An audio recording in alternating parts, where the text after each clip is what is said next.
Assalamualaikum dan selamat petang. Mencuriakan suasana pada petang ini bersama saya Nurul Hidayat Umur dan juga rakan setugas saya Ana Zulkifli. Terima kasih kerana masih lagi bersama kami di Bernama TV. Seterusnya kita nak tumpuan kita kepada topik utama pada hari ini, iaitu berkenaan dengan krisis bekalan global IPT pemacu tenaga.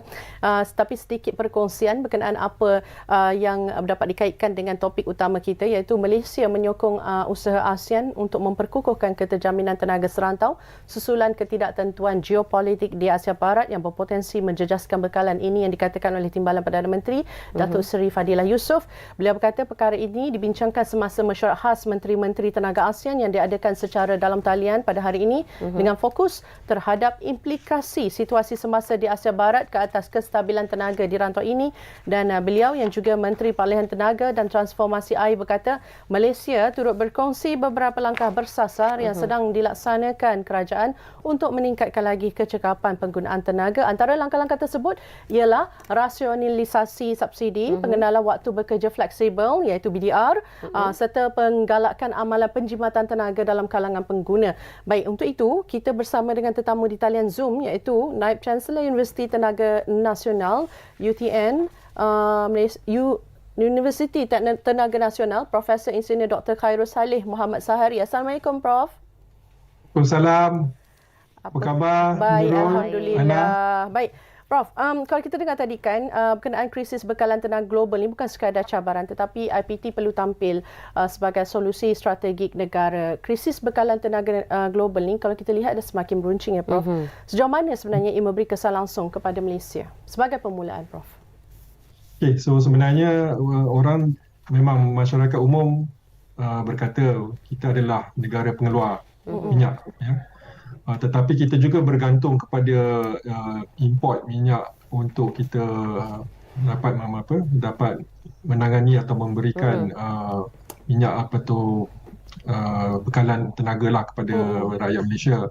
So basically bila keterjaminan tenaga ni, bila berlakunya peperangan di Iran, Selat Hormuz ni, memberi kesan pada kita dari segi kita punya bekalan itu sendiri, yang kita pun faham mungkin tidak cukup, dan disebabkan oleh itu juga subsidi perlu dikurangkan, dan yang mana dia memberi kesan langsunglah kepada ekonomi, kepada cara kita bekerja dan sebagainya. So saya rasa memang nak tak nak memang kita kena faham dan akur bahawa berlaku keperluan untuk kita ada persatuan, kurangkan bajet dan sebagainya lah. So iaitu memang kesan langsung lah daripada akibat daripada krisis global yang berlaku sekarang ini. Dan dalam situasi krisis ini kalau kita tengok Prof, mengapa IPT perlu dilihat sebagai pemacu tenaga dan bukan sekadar institusi bersifat institusi akademik semata? Ya, sebenarnya Malaysia ni kita unik kerana kalau kita tengok di Malaysia berdasarkan kajian kita dapati bahawa rata-rata lebih kurang 80 hingga 85% penyelidik di negara ini sebenarnya terletak di IPT. So kita sebenarnya adalah institusi yang besar yang kiranya mempunyai majoriti kepakaran dari segi penyelidik dari semua bidang lah. Di Malaysia ini terletak di institusi pendidikan tinggi. So maksudnya memang kita perlu memainkan peranan untuk membantu negara, membantu kerajaan untuk kita menghasilkan solusi, menghasilkan penyelesaian kepada apa-apa isu lah, termasuk isu tenaga.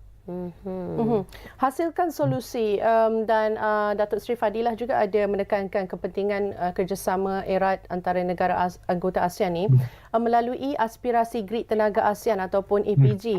Dari pandangan Prof sendirilah, apakah sebenarnya sistem pendidikan kita pada hari ini sebenarnya cukup pantas untuk memenuhi keperluan industri tenaga yang sedang berubah ni Prof?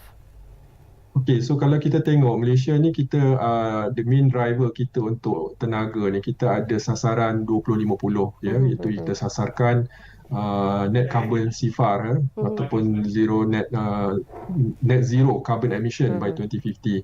So yang itu adalah sebenarnya yang kita pegang, roadmap ataupun sasaran yang kita pegang, dan kita dalam proses transisi lah daripada tenaga yang berteraskan, contoh dia carbon emission seperti arang batu, kepada tenaga yang lebih hijau dan lebih lestari lah. So itu sebenarnya pendekatan kita ke arah 2050, dan kita juga nak Malaysia, masa kita jadi kepengerusian ASEAN tahun lepas, kita memang bawa dan kita teruskan agenda APG, ASEAN Power Grid, yang mana kita nak menyatukan grid di seluruh 11 sekarang negara ASEAN untuk kita dapat berkongsi tenaga-tenaga lestari ini, kerana kita di ASEAN ni kita punya geographical condition kita sangat unik. So kita ada tanah tinggi di kawasan-kawasan Indo-China, kita ada laut dan kepulauan, dan kita ada pelbagai jenis tenaga yang kita boleh kita boleh hasilkan, terutamanya tenaga hijau lah.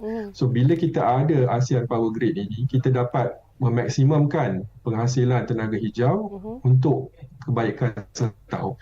Dan institusi memainkan peranan penting lah, kerana kita ni dapat membuat kajian awal, kajian pasaran dan sebagainya untuk membantu negara dalam kita nak, dan juga ASEAN itu sendiri dalam kita nak memajukan lagi dan menjadikan APG ini, ASEAN Power Grid ini satu realiti untuk serantau. Dan kita nak tahu juga mengenai kesedaran awam dan juga pendidikan, ya. Prof, dan sejauh manakah jurang antara kemahiran graduan IPT dengan keperluan sebenar industri tenaga ketika ini dalam menangani solusi krisis global? Okey, so sebenarnya krisis global ni saya percaya bersifat sementara. Tetapi ia memberikan pengajaran kepada kita bahawa kita tidak boleh sambil lewa lah dalam kita melaksanakan tugasan kita. Kita kena memastikan juga, bila saya berikan contoh tadi sasaran 2050. Banyak negara yang kita dapati bila disebabkan oleh tenaga bahan mentah naik, contohnya harga crude oil naik. So mereka mungkin bila kebergantungan sebelum ini nak halih kepada tenaga yang lebih hijau, mungkin mereka terpaksa U-turn dan pergi kepada sumber tenaga yang lebih murah. So at the end of the day, kita kena a bit agile dalam membuat keputusan, dan itu memerlukan kepakaran dan thinking yang baiklah, dan kita perlukan juga pastikan dalam masa yang sama persediaan kita ke arah 2050 itu masih terus berjalan, dan kita perlu menghasilkan talent-talent yang diperlukan. Contoh dia, dalam rancangan Malaysia ke-13, kita dalam kerajaan dah meletakkan contohnya nuklear sebagai salah satu alternatif untuk menghasilkan penghasilan tenaga. Maka kita di Malaysia, universiti-universiti, institusi pendidikan tinggi perlu membangunkan bakat-bakat untuk persediaan. Jika satu hari nanti kita memang pergi ke arah nuklear, maka kita perlu ada bakat-bakat kita untuk membantu kita menangani ataupun boleh membantu negara dalam pengoperasian tenaga nuklear. Dan itu jurang-jurang tu maksudnya masih perlu kita rapatkan, dan kita perlu pastikan kita bersedia. Bila masanya tiba, kita perlu bersedia, dan itu saya rasa sangat-sangat pentinglah dalam perancangan masa depan negara. Prof menyebut berkenaan dengan persediaan bakat itu adalah sesuatu yang penting. Namun apakah kelebihan khusus yang ada di Uniten untuk membantu negara menghadapi krisis tenaga global ini, Prof? Okey, pertamanya kita memang universiti di Energy University, maksudnya universiti yang berasaskan tenaga.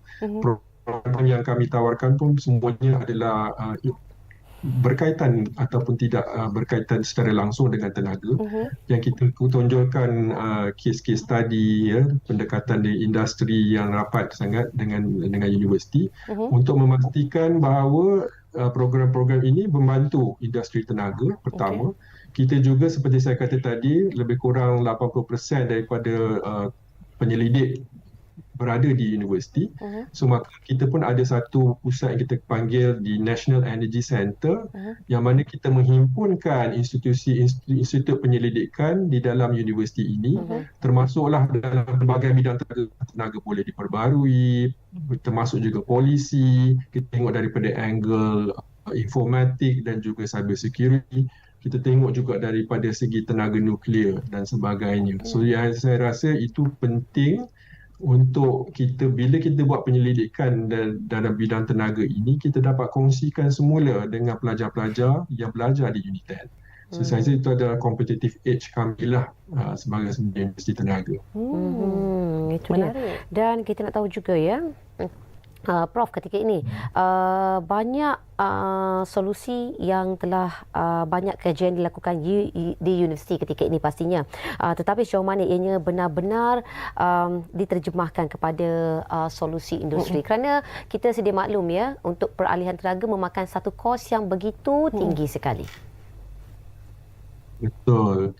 So itulah sebenarnya perbezaan negara kita dengan negara-negara lebih maju. So kita di Malaysia sebenarnya segi pertamanya kita punya bajet untuk penyelidikan kita. Kita pegang lebih kurang 1% pada GDP lah negara kita bajetkan untuk penyelidikan. Negara maju mungkin 2 kali ganda lebih tinggi dari segi bajet per GDP lah yang mereka allocate untuk penyelidikan. Itu secara umum. Dan kemudiannya pula bila kita cerita berkenaan dengan macam mana hasil-hasil penyelidikan ini pergi kepada market, pergi menjadi satu solusi, menjadi satu produk yang boleh digunakan di pasaran. Yang menariknya mungkin negara-negara seperti Malaysia ni kita punya hasil dia lebih kurang 5 hingga 10% je hasil-hasil penyelidikan kita pergi kepada solution di market.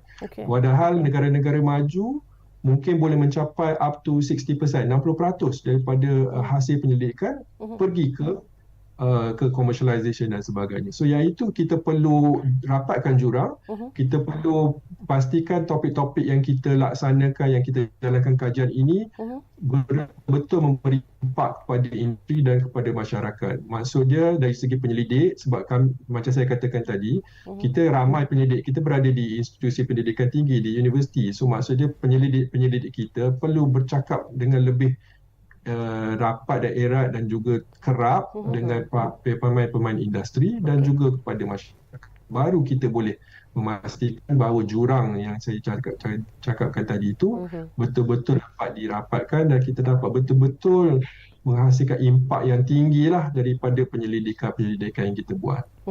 Terakhir sekali, secara ringkas Prof, persaingan dalam rantai bekalan tenaga ni sudah pastilah akan meningkat. Jika krisis ni berpanjangan ya Prof, adakah Malaysia sebenarnya, ialah tadi Prof dah cakap berkenaan dengan persediaan bakat dan sebagainya, apakah kita mempunyai cukup modal insan untuk bertindak balas dengan efektif untuk jangka masa yang panjang nanti Prof? Saya rasa memang mempunyai keupayaan. Cumanya mungkin dari segi macam mana kita repurpose, re-strategize untuk tempoh yang dekat ini, ianya lebih kepada macam solusi sementara kan, untuk kita menangani isu-isu yang sedang melanda negara dan juga dunia. Dan saya yakin bakat-bakat kita yang berada di industri pun cukup matang, cukup bersedia sebenarnya. Dan peranan universiti, peranan pendidik-pendidik di universiti juga untuk berkesatunya menghasilkan modal insan untuk masa depan. Keduanya kita juga perlu panggil balik mungkin alumni ataupun rakan-rakan industri untuk mungkin ada retraining, upskilling, reskilling dan sebagainya supaya mereka kekal relevan yang dan juga boleh membantulah dalam membuat keputusan-keputusan penting lah. Itu yang pastinya. Dan berbaki masa yang ada ketika ini, mungkin kita nak berkongsi mengenai message kepada anak muda lah pastinya, Prof, kepada pelajar yang sedang menonton. Dan mungkin kita boleh berkongsikan kenapa mereka perlu memilih bidang tenaga sebagai kerjaya masa depan. Adakah ini merupakan bidang yang paling selamat dalam keadaan negara dan dunia ketika ini berdepan dengan krisis ekonomi dunia? Bagaimana? Okey, mungkin jawapan bias sebab kita adalah universiti tenaga, tapi saya yakin memang banyak sangat peluang untuk anak-anak muda untuk berjaya dalam bidang tenaga ini, kerana pertamanya seperti yang saya terangkan tadi, negara dalam proses transisi kepada tenaga yang lebih hijau. Kita nak menghasilkan nak mencapai aspirasi net carbon zero emission 2050. So pastinya kita perlu beralih daripada tenaga yang berasaskan arang batu, kebanyakannya sekarang ini, tenaga yang lebih hijau, lebih lestari. Maksudnya there is opportunity untuk talent-talent baru, skill set baru, contohnya dalam bidang nuklear yang saya katakan tadi, hydrogen, dari segi battery system, dan saya yakin juga sebab negara kita menjadi salah satu daripada destinasi untuk data center di seluruh dunia untuk datang. So maksudnya dari segi keperluan untuk pembangunan data center yang baru, keperluan untuk menambah bilangan tenaga yang kita hasilkan memang ada, dan memang kita perlukan lebih ramai pekerja-pekerja yang berkemahiran tinggi untuk membantu negara dalam mencapai aspirasi-aspirasi ini. Ya, peralihan tenaga sebenarnya menjadi strategi ekonomi dan perindustrian utama ya Prof, bukan sekadar agenda alam sekitar. Betul sekali Prof. Baik Prof, terima kasih banyak kerana sudi bersama kami.